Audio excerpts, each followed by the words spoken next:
Buenos días a todas y a todos. Creo que ahí debería decir las vertiginosas generaciones de poetas y escritores en Mérida. ¿Sí? Y hago la aclaratoria. Y por ética, por respeto, porque debo decirlo, ¿no? Ya me descontarán el tiempo de los 30, de los 30 minutos, ¿no? Que yo no nací en Mérida. Yo no soy merideño de nacimiento, yo nací en Maracaibo. Al año y medio me llevaron al sur del lago de Maracaibo, entre el Zulia y Trujillo, y después a los 6 años sí a Mérida. Si en esas fechas me hubieran dicho, cuando uno es niño pues no tiene la autonomía, no tiene que ir donde vayan los padres. Y si en esas fechas me hubieran dicho, mire, ¿se quiere ir para Mérida? Yo hubiera dicho que no, en lo absoluto, porque vivía en un territorio, en un espacio que era libre, donde estaba semidesnudo, moneando en las matas de mango, en todos lados, y después llegué a una ciudad que era terriblemente fría, en donde teníamos que vivir cerrados completamente, puertas cerradas, en donde uno se orinaba en el colchón por el frío que hacía, y entonces aquello era terrible realmente. Claro, después de adulto, si me piden que me vaya de Mérida, no me voy. Es todo lo contrario, ¿no? Entonces, pues no, muchos de quienes hemos hecho vida en Mérida, no nacimos en Mérida, pero asumimos esa especie de identidad andina que de alguna manera vamos adquiriendo con el tiempo. Y una especie de identidad que a veces se nos cuestiona y que uno mismo pone en cuestionamiento. Y esto lo digo porque cuando íbamos a visitar a la familia en Maracaibo, nos decían, llegaron los gochos, y eran los gochos para todos lados. Y cuando estábamos en Mérida, los maracuchos. Y como los maracuchos son tan fastidiosos en todos lados que uno no los soporta, con el respeto que tengo con los maracuchos y mi familia y mis amigos, entonces teníamos entre los gochos y los maracuchos, y no sabíamos si éramos maracuchos o éramos gochos, y esa especie de maragochos, decíamos nosotros, a fin de cuentas, ¿sí? Así que esa es otra categoría de identidad en donde hemos estado, pero básicamente merideño. Pero es que quiero comenzar, y decía esto, más allá del título, porque quiero comenzar leyendo un poema, un homenaje que le quiero hacer además a un maestro, a un amigo que tampoco fue merideño, pero que se hizo merideño. Él es de poeta Carlos César Rodríguez, un exquisito poeta de Anzoátegui. Anzoátegui hizo toda su vida en Mérida también, hizo familia en Mérida, y escribió y murió en Mérida. Fue nuestro profesor en la Escuela de Letras, ¿no? Aprendimos muchísimo de Carlos César, pero hay otra parte de la historia con eso que ya la referiré un poquito más adelante. Quiero leer este poema porque además nos afecta muchísimo. El poema se llama A mi hijo Carlos y lo coloca en memoria de su hijo Carlos. Esto es ver al poeta en esa puñalada que recibe el poeta, y cómo en medio de su puñalada, cuando se está desangrando completamente, él está viendo a la ciudad porque tiene que seguir viviendo. Leo. Bajo el azul de Mérida, el bucare levanta en cada rama una bandera roja, oro solar de los araguaneyes. En el estanque de estrellas y nenúfares, una cierta sonrisa. Sigue la luz, la vida, los papiros de larga cabellera, la trinitaria en sangre, el malherido pie del eucalipto, la alegría del viento entre los sauces, y en la noche más alta, tras las nubes, la luna avergonzada. Todo está en su camino, salvo mi corazón, nada ha cambiado. Carlos César Rodríguez aparece en su libro Hora Íntima. Es una invitación a que en algún momento lo lean a Carlos César. El trabajo en sí lo dividí en 4 partes. Cuando deba cortarlo, lo corto tranquilamente porque quedará por allí la ponencia. Me interesa resaltar quizás sea el final, ¿sí? Y mostrar lo que se hace en Mérida. La primera parte la titulo entonces Prolegómenos. Resulta un lugar común, como el título mismo de estas páginas que ahora escribo, en esta Mérida lluviosa que sigue deleitándonos con fuertes nevadas en las cimas de las altas montañas, pese al esfuerzo denodado que hacemos todas y todos por destruir nuestro ecoambiente. Un lugar común, digo, afirmar que en esta ciudad, como en cualquier otra, las generaciones de escritores, poetas e intelectuales se suceden vertiginosamente, unas tras otras, como el cambio mismo de las estaciones, proponiendo rupturas con los modelos y los tiempos pasados, y plasmando un ars poética o ars narrativa que supere al menos en sus ideas y propuestas a todo lo anteriormente escrito. El siglo XX, en su denso discurrir histórico, nos dejaría a los merideños valiosísimas generaciones de intelectuales, todos con sus respectivas obras poéticas, narrativas, ensayísticas y dramatúrgicas, que marcarían el ritmo frenético cultural de esta ciudad de amaneceres nevados, mediodías veraniegos, tardes primaverales y anocheceres de otoño, tal como dijera en una oportunidad Mariano Picón Salas: en Mérida se suscitan las 4 estaciones en un solo día. Algunos de estos intelectuales han nacido dentro del espacio geográfico merideño y otros han venido o hemos venido más allá de su frontera. Para quienes fuimos adolescentes en los años 70 y estudiantes universitarios en los 80, toparnos por los pasillos de la antigua sede de la Facultad de Humanidades, en la avenida Universidad, escuchar en las aulas de clase, en los auditorios y en los cafetines, las voces creativas, y aquí muestra una generación de poetas como Ramón Palomares, Pepe Barrueta, Ángel Eduardo Acevedo, Edi Rafael Pérez, María Luisa Lázaro, Jesús Serra, José Manuel Briceño Guerrero, Carlos César Rodríguez, Vicky Ferrara, Carlos César Rodríguez padre, que a quien acabo de leer, Hernando Trac, Lubio Cardoso, Alberto Rodríguez Carucci, Orlando Flores Menecini y tantos otros que en este momento mi memoria no retiene. Era toparse por esos pasillos con los maestros, con los doctores que venían marcando las letras venezolanas, con quienes siempre tenían un momento para enseñarnos y deleitarnos con sus creaciones literarias, poéticas o narrativas. Luego, nosotros mismos pasamos a conformar una generación que lentamente nos fuimos abriendo espacios en la literatura, mostrando un hacer escritural que eran nuestros ejercicios de formación, esos que nuestros maestros y guías nos venían enseñando. Por allí andábamos con nuestros versos y narraciones. Wilfredo Machado, nos encontramos en la facultad. Wilfredo Machado, Alberto Jiménez Ure, Marixa Urdaneta, Isaías Medina López, Federico Ruiz, Gonzalo Fragui, Gregory Zambrano, Héctor López, Giandomenico Puliti, Laura Craco, Amable Fernández, Yurima Albarrán, Benito Miese, Hermes Vargas, Jorman Tobar, Sobeida Núñez, José Gregorio González Márquez, anda por allí José Gregorio, Gabriel Mantilla Chaparro, Ricardo Gil Taiza, Carlos César Rodríguez hijo, y una larga playa de soñadores y soñadoras que fuimos marcando el camino para la siguiente generación que vendría a decapitarnos, como en justicia debe ser con toda generación de jóvenes que se consideren rebeldes, con causa o sin causa. Hay que matar a los padres, a los anteriores. Y me detengo aquí para decir lo de Carlos César Rodríguez hijo. Leí el poema. Carlos César Rodríguez fue nuestro compañero de estudio. Cuando uno tiene el modelo de Gonzalo Fragui, para quienes lo conocen, de Fragui, de Gregory, poetas activos, de Hermes Vargas, de Benito Miese, además poetas andariegos, patacalientes, dice uno en buen término, que saben degustar un buen cocuy de penca, aunque aquí nos han engañado con eso, no nos los han traído, ¿verdad? Eso es una deuda para la próxima, eso no es ningún problema. Siempre hay una excusa para después. Cuando uno ha conocido ese tipo de poetas, sabe que es una corriente, una vertiente que hay allí, ¿no? En el ser poético.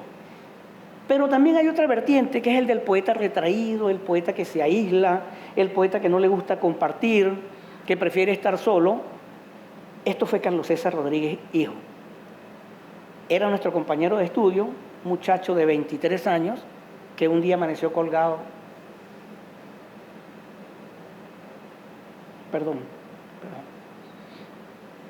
Un día amaneció colgado en el patio de su casa. y su padre le escribe ese hermoso poema que leí al principio. Un muchacho que escribía, tiene un libro de poesía hermosísimo. Entonces encontrarnos con nuestro compañero de clase, con nuestro amigo, con nuestro poeta de 23 años y que se haya suicidado fue muy duro, fue muy fuerte. Y ese homenaje, ver a esa Mérida allí, lo que está mostrando Carlos César Padre, esa Mérida que tiene que continuar, que tiene que seguir con la vida, aunque él se esté muriendo, como después nos pasó a nosotros. Pues. Por eso quise hacer este homenaje. Pido disculpas por el quiebre de la palabra. Sí, ofrezco, no las pido, ofrezco disculpas. Vinieron pues nuestros alumnos y alumnas, otros poetas que andaban realengos por las frías calles de Mérida, leyendo sus escritos. Finalizaban los 90 y las perspectivas del nuevo siglo y del nuevo milenio hacían presagiar rupturas que marcarían un camino nuevo para las letras y la cultura, al menos en nuestra ciudad. Por allí nos encontramos con los más jovencitos, con los muchachos y las muchachas de entonces, con nuestros muchachos, Dilcia Fernández, Lili B. Zambrano, José Ochoa, Rodolfo Quintero Noguera, por ahí ha estado Rodolfo, Yuri Patiño, Carolín Buenaño, Jessica Quintero, Luis Manuel Pimentel, Simón Zambrano, creo que Simón esta mañana aquí, Licé de Esparza, Giglia Morán, Ever Delgado, Linda La Rosa, Julio Borromé, Brenda Márquez, Otoniel Contreras, Franto Sabayer, Emad Aboasi, Edwin Rojas, después fue gobernador allá en Sucre, Carolina Lozada, Yolimar Díaz, es un largo etcétera.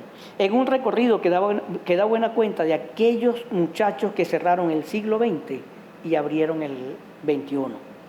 Con ellos y ellas en su conjunto y como individualidades, cartografiaba perfectamente el hacer literario de nuestra serrana ciudad de los últimos años.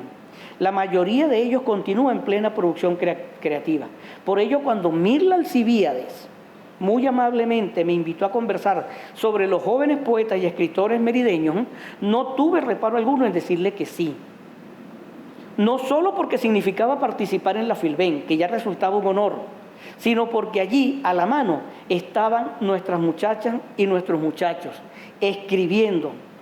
Pero vi un detalle, con el cual me di de bruces, pues Mirla me había dicho que debía mostrar a los jóvenes escritores y escritoras de hasta 35 años, es decir, nacidos a partir de 1986. Y, oh sorpresa, nuestros muchachos y nuestras muchachas de entonces, de finales del siglo XX, de comienzos de este siglo, habían crecido, se habían hecho adultos, rondaban los 38, los 40, los 42 años. Y la crisis me llegó porque no entendía quién los había autorizado a crecer, quién les había permitido hacerse adultos y sobre todo a no avisar, porque por lo menos debieron avisar que ya eran adultos, para no estar ahora escribiendo sobre otras generaciones más lejanas en el tiempo, de Pepe Barroeta, de Palomares, que son extraordinarios, pero que no era esa la idea, y me pusieron a escribir sobre esto y sobre nosotros mismos, y dejar entonces esa angustia para ver dónde conseguía a los poetas contemporáneos realmente. Esa fue esa angustia en la que me metió Mirla Alcibíades, y que yo acepté creyendo en que nuestros muchachos todavía eran muchachos, como hacemos con nuestros hijos, que creemos que nunca crecen. Entonces me di a la tarea de llamar a mis contemporáneos y a mis antiguos alumnos, a esos mismos que otrora eran jóvenes, y solicitarles encarecidamente me facilitaran material de lectura, trabajo de creación de la generación más reciente que venía escribiendo y publicando. Vino entonces la lectura de los muchachos de nuestros antiguos muchachos, y retomamos unos nombres y unas propuestas que de alguna manera veníamos escuchando ciertamente en los encuentros solidarios que los poetas y escritores de Mérida solemos realizar casi al anochecer en algunos espacios de nuestra ciudad. Les doy el dato, como en la librería Ifigenia. Si ustedes van a Mérida, si no van a un recital en la librería Ifigenia, no han estado en Mérida. Allí se concentra el poetariado de la ciudad frente a la Plaza Bolívar. Todo eso sí, cuidándonos del traicionero virus que nos tiene confinados. Pero combatiéndolo justicieramente con buenas dosis de cocuy de penca y de callejonero andino, por aquello de limpiarnos hasta el alma con un poco de alcohol. 2. Lo he encontrado porque entonces encontré otros poetas. Reconocemos que todo acto de escritura es un conjuro y a partir de él el hecho poético nos muestra la sensibilidad del ser humano, lo que no vemos. Tal vez por ello Herbert Marcuse afirme que, cito, el lenguaje poético habla de aquello que es de este mundo, que es visible, tangible, audible en el ser humano, y la naturaleza, y de aquello que no es visto, no es tocado y no es escuchado, que es lo esencial. Fin de la cita.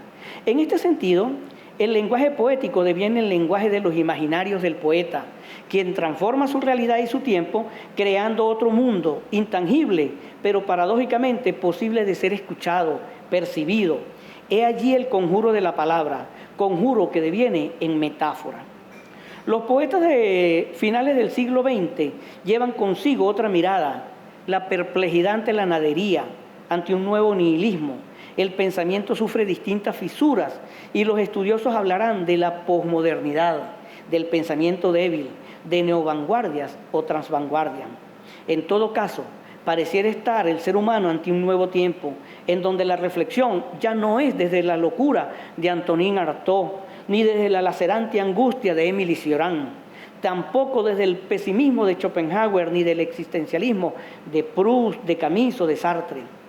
Pero resulta inevitable no escuchar en algunos de ellos ecos de Rojaguardia, de Gervasi, de Montejo, de Palomares, como escuela o gran voz que de alguna manera va identificando la poesía venezolana. Más o menos esto lo vimos un poco cuando ayer hizo la presentación Ennio. Escuchamos a Ennio y ahí estaba toda la tragedia del poeta. Encontramos una voz poética que recrea y proyecta su cotidianidad, que representa, como sostiene Gombrich, sus climas psicológicos, sus ambientes sociales, culturales, políticos, etc. Estamos ante una poesía rebelde, agresiva, social y cotidiana, con un dejo de asombro y una queja amorosa que refleja el contorno femenino o de alguna ciudad, de un amigo que ya no está, de unos sujetos más porosos, más humanos, enfrentados a sí mismos, a sus avatares diarios y desde luego a sus consecuencias. La escritura no obvia la profunda densidad reflexiva ni la consecuente sensibilidad social que emerge algunas veces como grito estremecedor de la posición misma del poeta ante el hecho humano. En consecuencia, la poética pretende reconfigurar las pequeñas historias cotidianas de los sujetos periféricos, quizás como una forma de insertarlos dentro de un ámbito urbano mayor, agresivo y violento, en donde, sin embargo, no se obvia lo amoroso, lo erótico, los lugares de paso o los no lugares, diría Marauget. El poeta, asimismo, se reconoce como habitante de un mundo volitivo, de perversión y ensoñación, en donde puede idealizar para amar, convirtiéndose en un demiurgo, capaz de transformar la realidad para acercarla a sí mismo, para ofrendar a los dioses su única posibilidad de sobrevivencia.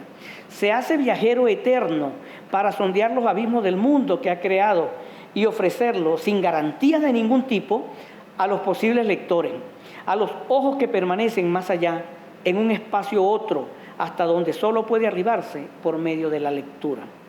Esta poesía sigue siendo canto y búsqueda, esta vez desde los espacios corporales que alguna vez fueron amados, desde los intersticios del cuerpo, desde las fisuras eróticas y sensuales a través de las cuales se asume el recuerdo por la persona amada. Los poetas contemporáneos no escapan a estos momentos de banalidades e intrascendencia. Quizás por ello su reflexión sea una de las posibilidades de salvación del sujeto. Salvación en el sentido de dejar constancia no solo de su momento, sino de su búsqueda, más allá de la vacuidad general de estos tiempos. Por ello, deja constancia de sí, de su espacio, a través de su escritura, muchas veces forjada desde la memoria, desde el reclamo y la ternura. Estamos, pues, ante una escritura contestataria, rebelde, insumisa, inconforme, en ocasiones desesperanzadoras. Piensen en lo que leyó ayer Ennio, ahí está todo. que aborda la cotidianidad de los sujetos burocratizados o cosificados para desnudarlos en sus insignificancias y atrocidades. Incluso en el instante en que el verso muestra un pálpito de ternura, siempre habla un reclamo, una queja manifiesta que ronda los imaginarios poéticos y narrativos de estos jóvenes escritores. El lenguaje se despoja de los adornos rimbombantes, se despoja del viejo ropaje lírico y sitúa, por ejemplo, a la poesía más allá de la antipoesía, más cercana con la poesía conversacional, que nos deja guiños para un gran maestro de este tipo de escritura, como lo fuera Blas Peroso Naveda, hace poco fallecido. Escritura conversacional, decimos, rebelde, simbólica y paradójicamente amorosa, con todas las significaciones posibles en torno al amor y a su drama humano. 3. Pero ¿quiénes son esa gente que está escribiendo? Entonces hago una selección para no mostrarlo a todo. Allí en esa escritura que acabamos de desbrozar, nos fuimos topando con esta generación que mencionaremos a continuación rápidamente. Ennio Tucci estuvo ayer, leyó. Ennio Tucci está en la frontera. Es alguien que ya está, que no va a pedir permiso tampoco para volverse adulto, ¿no? Nació en el 86 justamente y ya el próximo año ya se nos hizo adulto y se nos fue según lo que establece la UNESCO y todas estas cuestiones, ¿no? Bueno, además el trabajo que hace Ennio Tucci en Mérida, en Caracas, en Barinas, en Falcón, con su movimiento literario y en fin, y con sus ediciones La Madriguera. No leo su biografía, pero sí voy a leer el poema. Desde el título mismo, aquí me tiré 3 y sigo respirando. Crucé no sé cuántas calles hoy, varios autos me pitaron, lo recuerdo. Económicamente he perdido 2 amigos, ambos me duelen. Espiritualmente, mucho más. Viajo en bicicleta, largas gandolas me pisan los talones. He sido muy esquivo, solo una moto me alcanzó en igualdad de condiciones. Aquí me tiré 3 y sigo respirando. La calle perdió su sentido con tanta campaña. Las paredes no callan. Me escondo en las esquinas solas. Traté de asustar a un amigo que acuchillaron veredas más abajo. Quisiera seguir pateando balones en la cancha. Aquí me tiré 3 y sigo respirando. Encaja, creo, perfectamente con esa descripción que estábamos haciendo de la poesía, de la escritura en sentido general. Otro que está cercano, aunque más distanciado, es del año 88, nacido en Caracas, se lo llevaron un niño a Mérida, vivió en Ejido, ha estado entre Ejido, su padre es uruguayo, entonces entre Ejido y Uruguay, que es Daniel Arella, poeta, narrador, ensayista, licenciado en letras y magíster en filosofía, ha ganado distintos premios a nivel nacional y a nivel internacional, forma parte de un grupo de literatura, sobre todo poesía, que tiene mucha relación con Chile, Venezuela, en estos momentos, ¿no? Varios libros, Plegaria de la Metamorfosis, un homenaje a Rafael Cadenas, al Fondo de la Transparencia, El Loco de Ejido, en fin, Anatomía del Grito, que es uno de sus textos, de los textos de Daniel Arella, y el trabajo que hace con los poetas del 5, definen el grupo literario internacional Mérida, Santiago de Chile.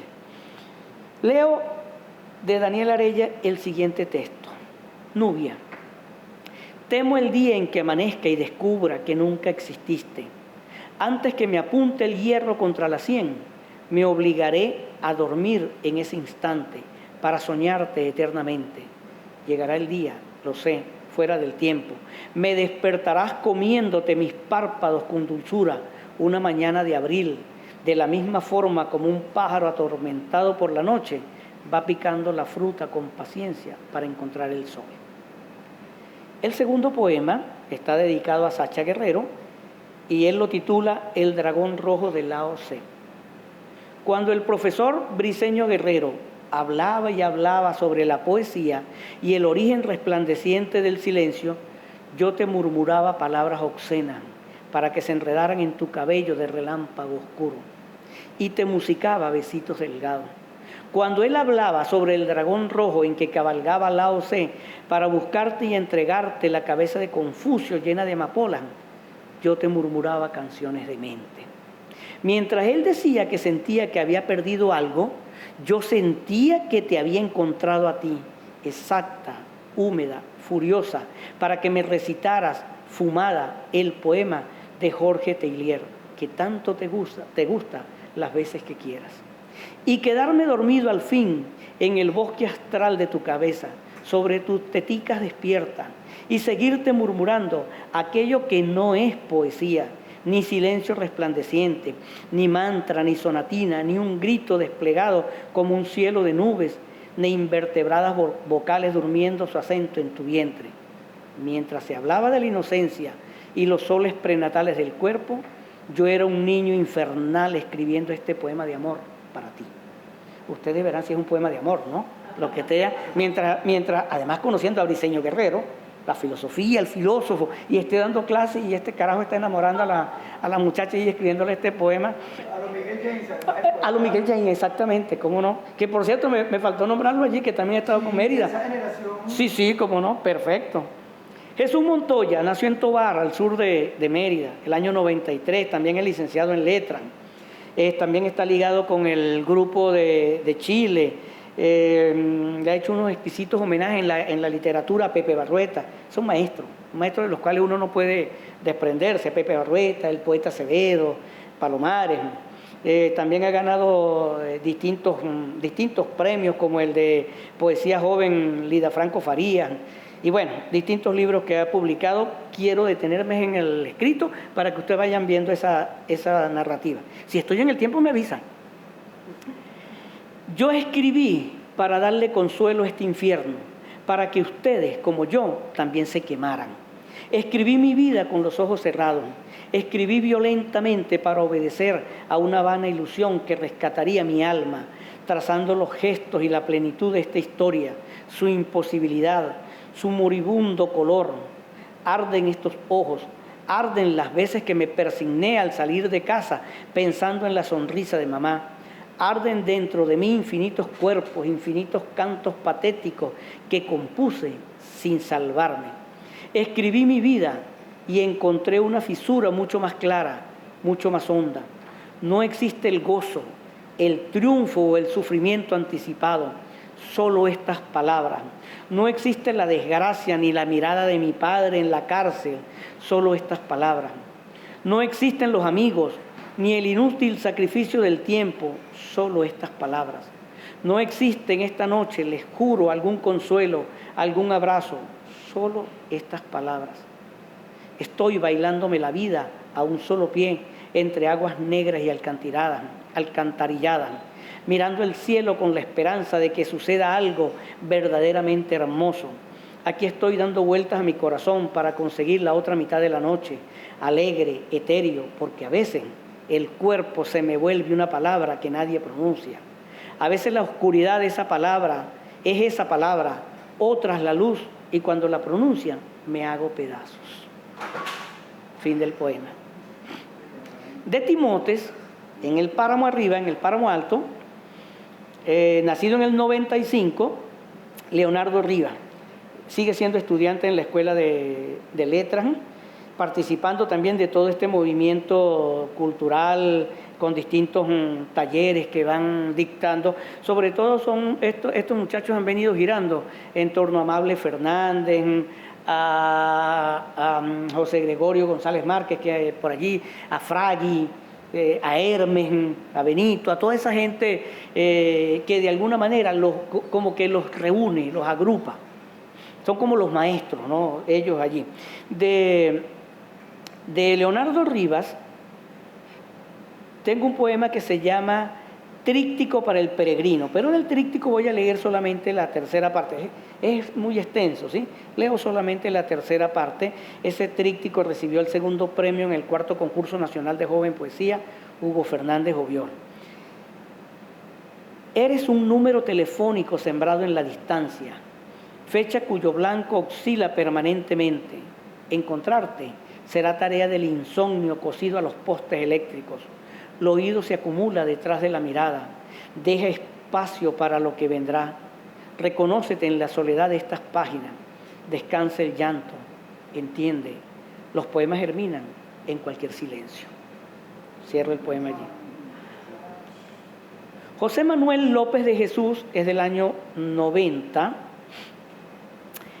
Ganó el premio Gelindo Casasola, que además fue otra figura extraordinaria de Mérida a finales de los años 70. Se suicidó. Gelindo también, muchacho escritor también, poesía. Eso ha sido terrible. Y una época, 80, 90, en que hubo muchísimos suicidios en Mérida de muchachos, la mayoría estudiantes en humanidades, en distintas carreras humanidades, y gente que tenía una valía extraordinaria en la escritura. Pero bueno, se le hizo un homenaje, se lo hace José Manuel, y se ha hecho muchos homenajes a Gelindo Casasola.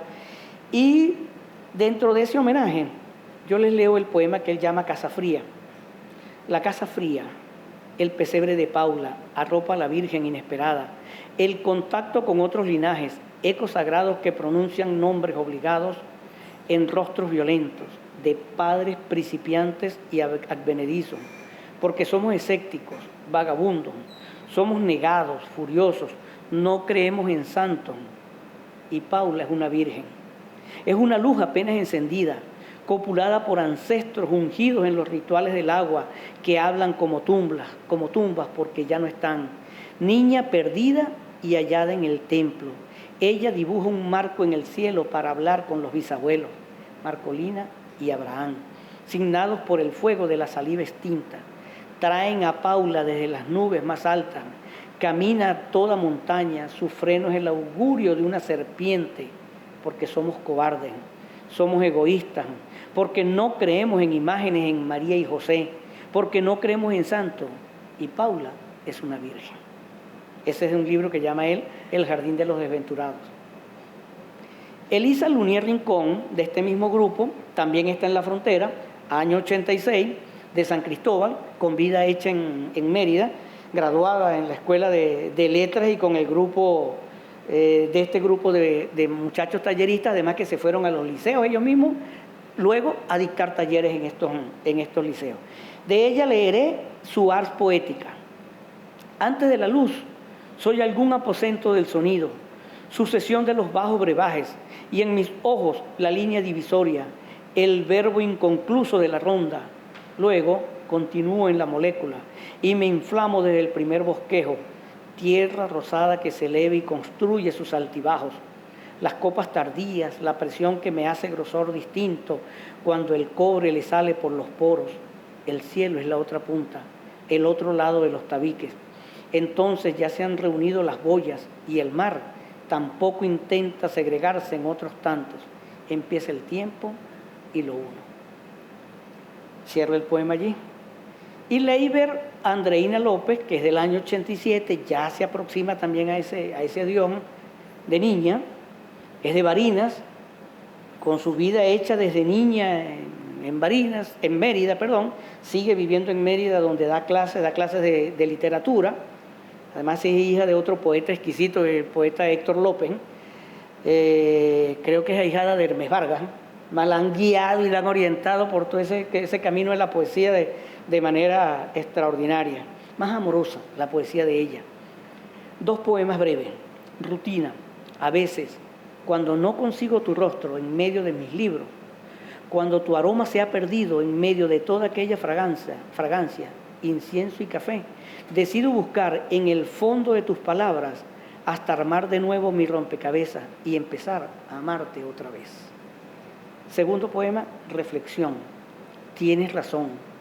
Ni la ciencia pura, ni los matemáticos, ni los filósofos, ni siquiera los magos de las letras podrán descifrar en una palabra el sonido de tus labios cuando besan mi corazón.